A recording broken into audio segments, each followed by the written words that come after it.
मौसीना टिकवाई जी, अंबिका सोनी जी, चंद्रेश कुमारी जी, रीता जोशी जी, प्रभा ठाकुर जी, बिंदु कृष्णा जी, ओनिका जी, शोभा ओझा जी, मेरी प्यारी बहनों और भाइयों,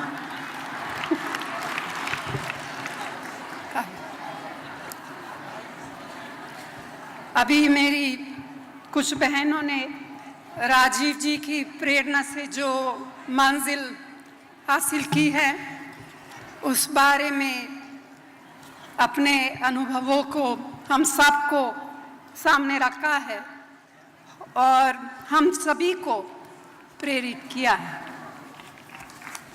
आज हम राजीव जी को उनके 70वें जन्म दिवस पर याद करने के लिए यहाँ इकट्ठा हुए हैं।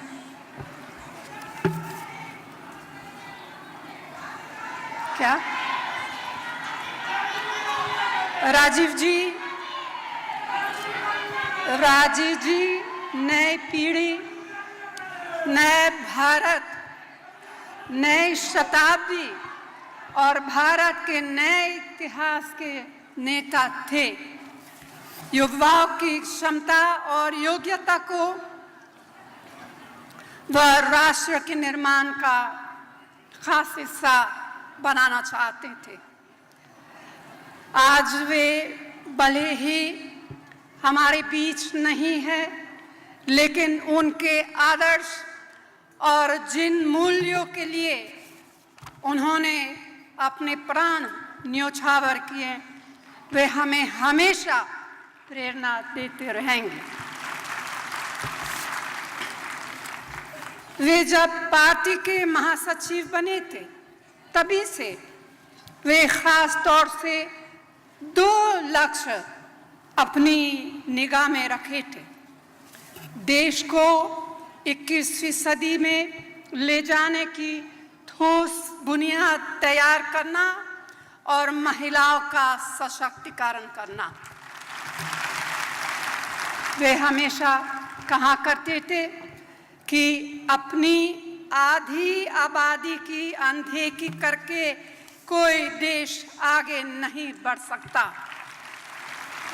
इसलिए जब प्राइम मिनिस्टर बने उन्होंने 1988 में महिलाओं के लिए नेशनल पर्सपेक्टिव प्लान की शुरुआत की।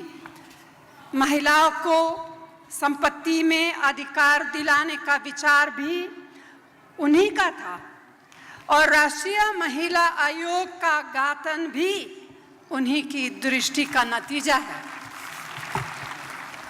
राष्ट्रीय शिक्षा नीति बना करके राजीव जी ने सबसे पहले लड़कियों को अधिकार संपन्न बनाया। गांव-गांव नवोदय विद्यालय खुले तो सबसे ज्यादा फायदा लड़कियों को हुआ। आज यहाँ बैठी हमारी एक बहन हम सब कांग्रेस की महान विरासत की हिस्सा है और मुझे इस बात पर गर्व है कि हमारे सभी महान नेताओं ने महिलाओं के सशक्तिकरण के लिए कोई कसर बाकी नहीं रखी, खूब संघर्ष किया। पंचायत राज संस्थाओं में लाखों महिलाओं को आरक्षण की वजह से उन्हें नेतृत्व करने और अपनी आवाज बुलंद करने का अवसर मिला। यह सब राजीव जी के संघर्ष का परिणाम है।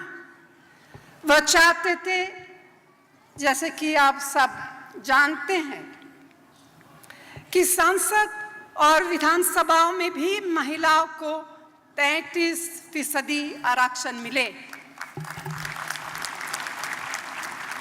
उनके जाने के बाद इसके बारे में किसी ने कभी बात नहीं की, लेकिन हमारी कांग्रेस यूपीए सरकार ने इसका मुद्दा उठाया तमाम कठिनाइयों का सामना करते हुए राज्यसभा में महिला आरक्षण बिल को पास भी किया।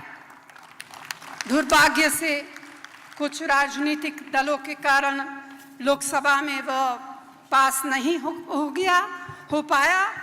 लेकिन आज जैसे कि हमारे यहाँ शोभा जी और हमारी बहनों ने कहा, आज हम विपक्ष में हैं, लेकिन कांग्रेस महिला आरक्षण के अपने संकल्प से पीछे नहीं हटेगी और इस एनडीए सरकार पर पूरा दबाव बनाएंगे कि वह जल्दी से जल्दी ही इस विधेयक को पारित करे।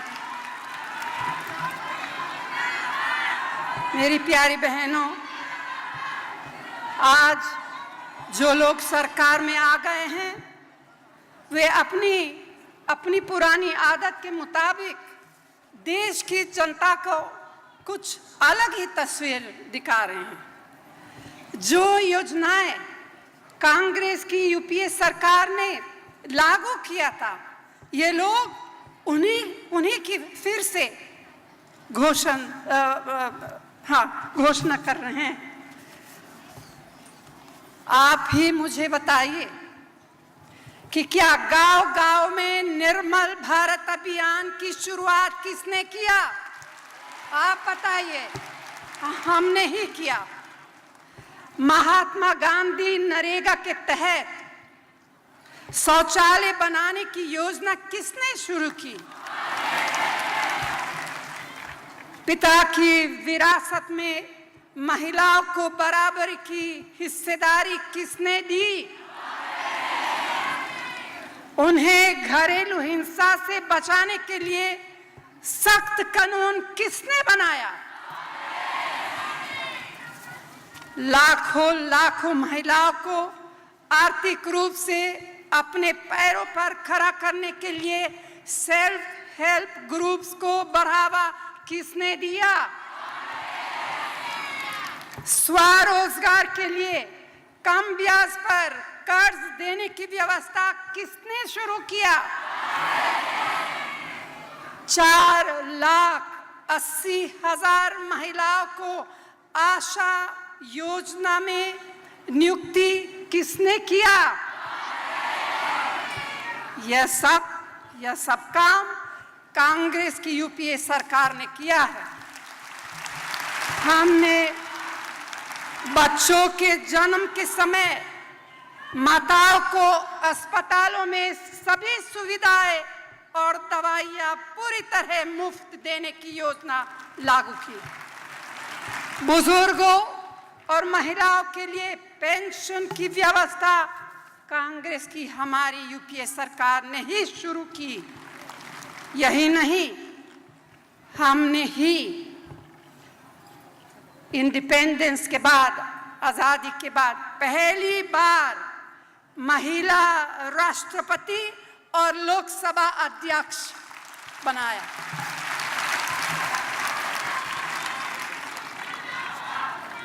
हमने इतना सब कुछ किया है, लेकिन फिर भी कुछ लोगों ने ऐसा जाल बिछाया कि जनता उसमें उलझ गई। हमारे काम, हमारी उपलब्धियां एक तरफ रह गए और नकली सपने दिखाने वाले आगे निकल गए। लेकिन कोई बात नहीं, हार जीत जिंदगी का हिस्सा है। असली बात तो है अपने उसूलों पर कायम रहना। और मैं सिर ऊंचा करके कह सकती हूं अब सबके साथ कि कांग्रेस ने चुनावी सियासत में फायदा उठाने के लिए कभी अपने मूल्य और सिद्धांतों की कुर्बानी नहीं दी। मैं महिला कांग्रेस की अपनी सभी बहनों से इतना ही कहना चाहती हूं कि आप अपनी सामाजिक जिम्मेदारियों को सेवा भाव से निभाना शुरू करें। उनके लिए बनाई गई तमाम योजनाओं, तमाम कार्यक्रमों और कानूनों की सुविधाएं दिलाने में हाथ बंटाएं। गांव-गांव जाएं, जहां-जहां कहीं महिलाओं से अन्याय और शोषण होता देखें, वहां थाने और कचहरी तक जाकर उन्हें न्याय दिलाने में सहायता करें।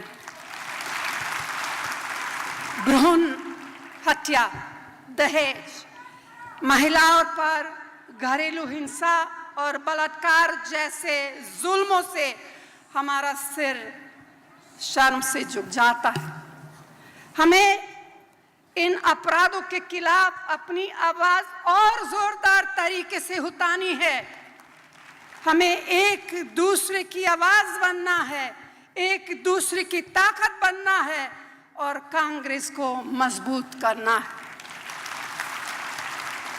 मुझे पूरी उम्मीद है कि आप इस सम्मेलन के बाद यही इरादा और संकल्प लेकर जाएगी कि कांग्रेस की आन बान शान फिर वापस लाने के लिए हमें कोई कसर बाकी नहीं रखनी है।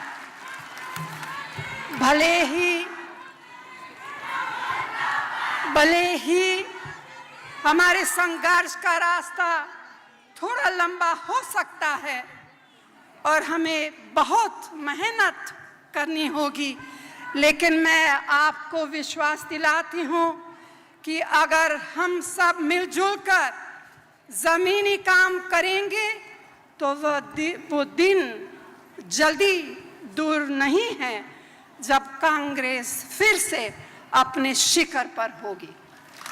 अपने शब्दों के साथ मैं आप सभी को यहाँ आने के लिए धन्यवाद देती हूँ। धन्यवाद। जय हिंद।